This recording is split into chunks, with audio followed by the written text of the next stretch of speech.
لا إله إلا الله الله لا إله إلا الله الله لا إله إلا الله الله زمانك لا إله إلا الله تشنك لا إله إلا الله الله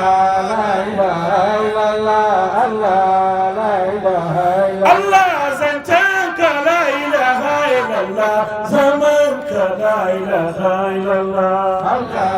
لا إله إلا الله الله لا إله sayyidina muhammadu rasulullah alaihi salamullah ya nuna min shi sarkin zakirai ne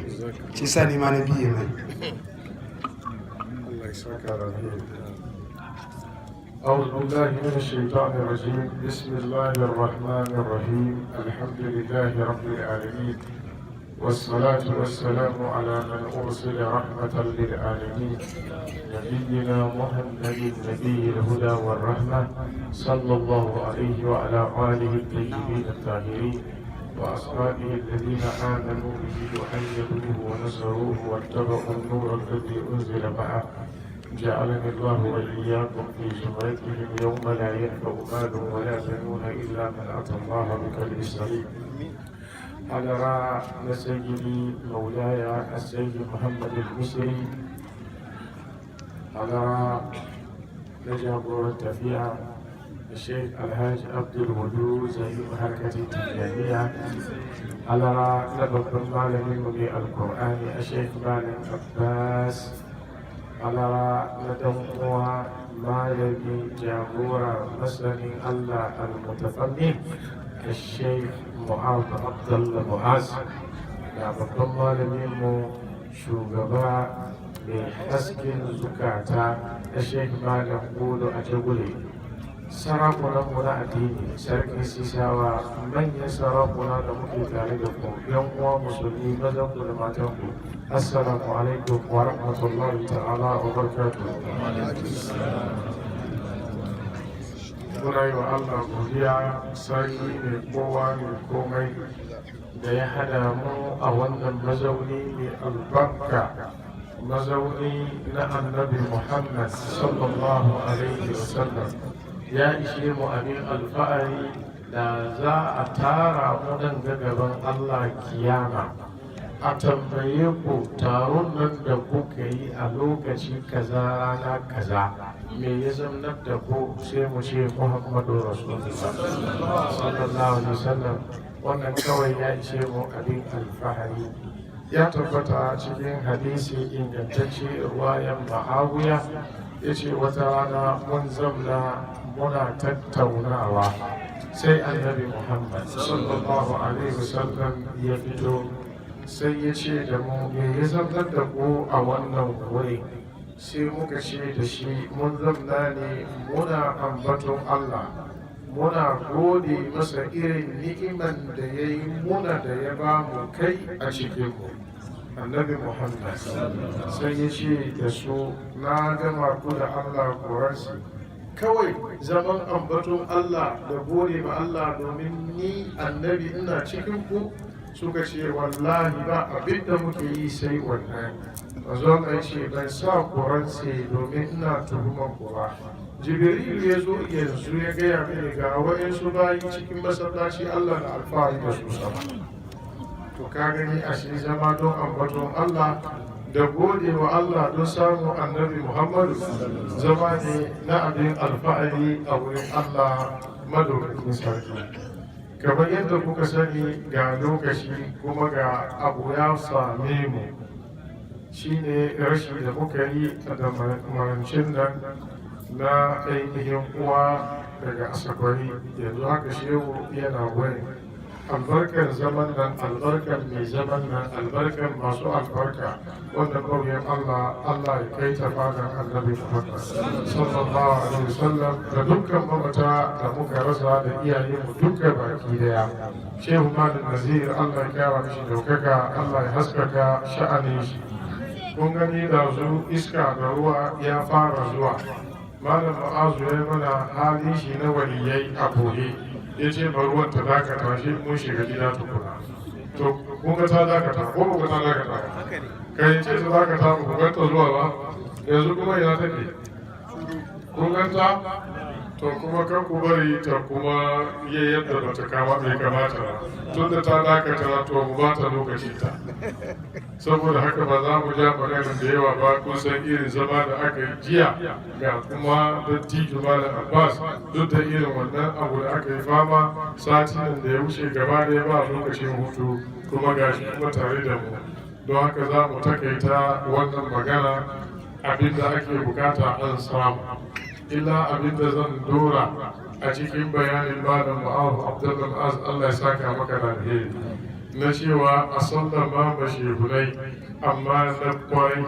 a zaɓe su tukuna a gane su sannan a sallama a bi su wanda yana da muhimmanci kwarai mai gaske don uwana idan ba ka da lafiya sai aka ce maka akwai wani mutum bayan ga shi ma dai yana kokari yo yana yin allura ma kanka ya bar ciwo sai ka tambaya a ya taba aikin dokta ne sai aka ce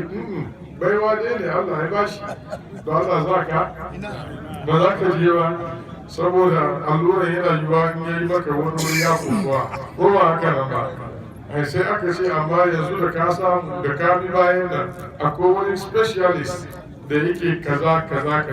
komin sadan shi in kana da iko ka je ko baka zuwa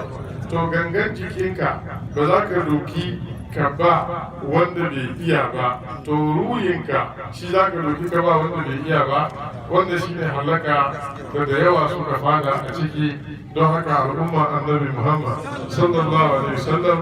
dare yayi gari ya waye lokaci yayi da za ka zabi na gari wanda ka san ya sani sa'an nan za ka sallama mishi idan ba haka ba ka ɗauki stiyan mota ka ba wanda ke koyo kuka hau da atakuleta ya girgiza shi ka gai kun fara rawa kan titi to Allah ya kiyaye na biyu shine inkarin da ake yi mana wai mun sallama mu shehunai komai suka ce sai mu bi har ma ana cewa ka zamna gaban su kaman gawa bawan Allah har yanzu ni da kai da doktoci idan ba ka da lafiya sai ka je mai shiya hospital aka kwantar da kai instruction da doctor ya baka kana gardama ya ce allura guda 20 za a yi maka da safe guda marance guda ka ce doctor domin ka tambaye shi me yasa ni kai 20 ka ce wa doctor to yayi da safe da marance me yasa baka mini 20 duka gaba da yanzu duk instruction kana yin me doktan gangan jiki ko wani instruction shi kana dokta amma doktan ruhi shine kake son ka yi mishi gardama to ko su ma ba sa gardama a wurin doktan gangan jiki don haka ba ma gardama gaban shehunai saboda Allah ya sanar da su zukata da ciwon shi da magani example malam Ma'azu ya ishe mu warki Allah ya saka mishi da alheri jama'a annabi Muhammad sallallahu alaihi wasallam Allah ya yi komai da komai don ya bayyana mana matsayinsa kamin a yi komai da komai haskensa Allah ya fara kamin komai da komai wani ruwayan hadisi ya zo ta hanyar sahabbai masu tarin yawa ruwayan Tirmidhi ta hanyar Abu Huraira musannaf na ibn abi shayba ta hanyar abdullahi ibn shaqiq sahabin annabi muhammad sallallahu alaihi wasallam yana cewa anna rajulan sa'ala an-nabiy sallallahu alaihi wasallam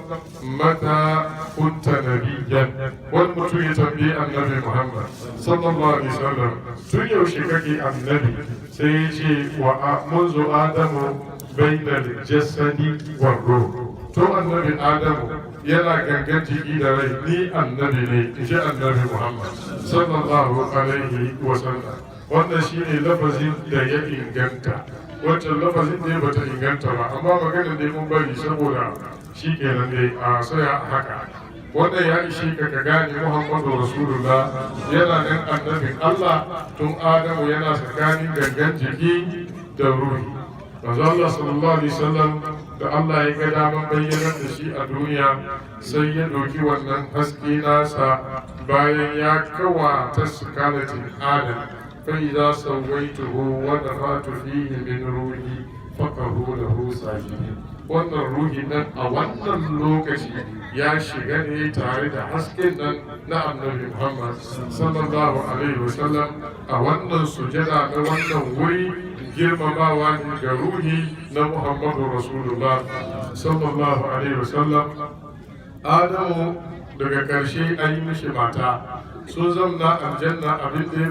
faru Allah ya kaddara zuwansu duniya. Sun zo duniya, ta yi ciki daya asu 20, ta haifi tagwaye daya 40, daya ya mutu a lokacin gaddama da hasara. Sai Allah ya kaddara ta ciki na karshe, sai ta haifi daya na karshe domin ya cika wancan da aka dusu. To wannan da zai zo karshe shine annabi Shisu, shi ya sauka da nuraniya na Muhammadu Rasulullah sallallahu alaihi wasallam. Daga Shisu hasken ya gangaro zuwa ga annabi Idris, daga annabi Idris zuwa ga annabi Nuhu, daga Nuhu zuwa ga annabi Ibrahim, daga Ibrahim ya ciru sai Ismail ya gangaro zuwa ga Adnan, ya gangaro zuwa ga Abdul Muttalib, kakan annabi Muhammad sallallahu alaihi wasallam, wanda yake shararre, sananne, gagarau, wanda ya ba gudanar da ababen mamaki a rayuwarsa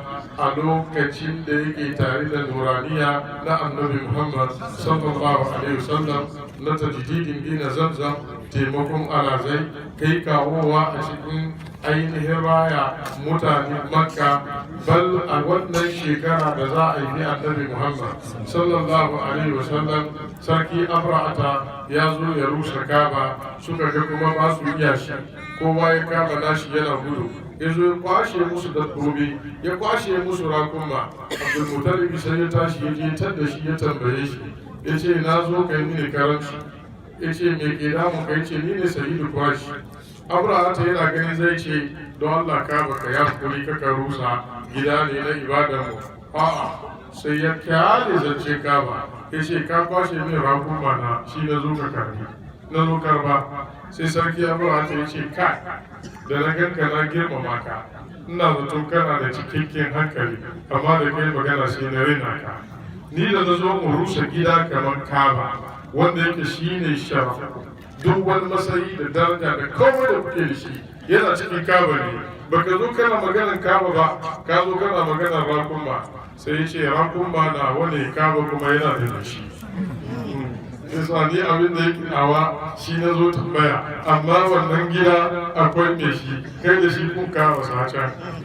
Ya ce to ka kiran kwashi rakunman ka yi gaba. Da ya wuce da rakuma, da ya tashi ya zabura, abin da shi ya minna yake hawa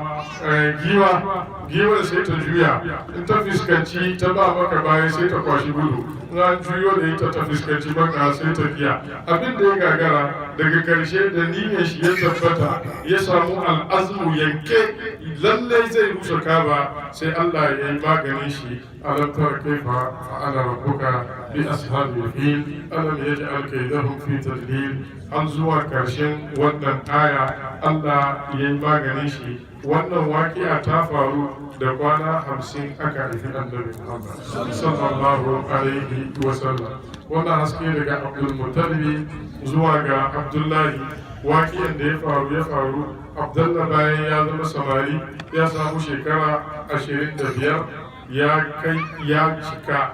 babu wani abu da ya saura kuma da ake nema na kamala na mutum face Abdullah ya same shi. A lokacin annurin annabci ya tasan mishi da karfi a huskarsa, ba wani mutum namiji ko mace in ya gan shi face ya kawace shi.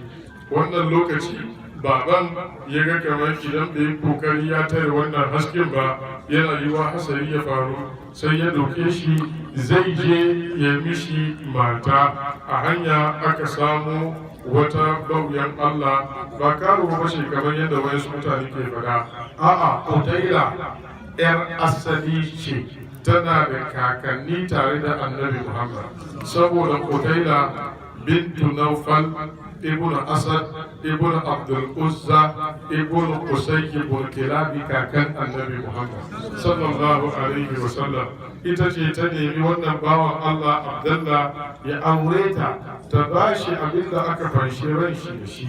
Ya ce a'a, ni da baba za mu unguwa sai mun dawo. Ta ce to ka zo mana koda kwana daya so guda da rakuma dari, wurin nan ne ya yi baiti shi shararre don kwanta bayan mace garan mutu. don Allah mutumin da ya yarda ya kwanta bayan kyakkyawan mace da kuma za a bashi rakumi dari ya ce da haramun gara mutuwa don Allah ni da kai da shi wake da tauhidi kai ma ni ka san abin da ke baya a wannan hali wannan bawan Allah a haka ya rayu ya tafi ya je ya yi auren Amina Allah ya kaddara a cikin wata na Rajab wata mai alfarma wata mai haske aka shigar da hasken annabi Muhammadu bayan kwanciyar aure zuwa ga Amina bayan wata biyu Abdullah ya yi tafiya Allah ya karbi ransa a Yasrib sa'an nan aka dawo aka ba da labari Amina ta zamna a cikin bacin ran rashin miji Ubangiji sai dauke mata kewa a duk lokacin da ta kwanta shi tana ganin mafarkayya abin da ke faranta mata rai don haka bacci ya fi mata bude ido dani annabi Muhammad sallallahu alaihi wasallam ya fada cikin hadisi ingantacce yana cewa ana da'awatu jaddi Ibrahim wa bushra Isa wa ru'ya ummi ni ne ru'yan nan na uwata wanda ta gani a lokacin cikina da ranar haihuwana wannan ƙauyen Allah haka ta zanna da cikin manzon Allah har wata tara da wata tara ya kai Allah madaukakin sarki ya kaddara bayyana manzon Allah a cikin watan nan na Rabi'in al-Awwal a dare na Litani wato ranar Lahadi da dare ana gari ya waye Litani na kuda ya kama uwar duniya uwar hasken duniya na Amina uwar annabi Muhammad sallallahu alaihi wasallam Abdul Muttalibi ya ga alamar lokacin wannan haske ya kai ya fita yake kaba yana tawafi yana addu'a yana roƙon Allah a maida mishi irin abin da ya rasa sai Allah ya bashi fiye da abin da yake zata ya bashi Muhammadu Rasulullah sallallahu alaihi wasallam a wannan dare ko ina da ko ina ya yi haske masha Allah a ku zamna mana ku zamna domin murya na kai ku tashi ku zamna don murya na kai gare ku na tashi akwai generator karka damu da generator ku zamna haka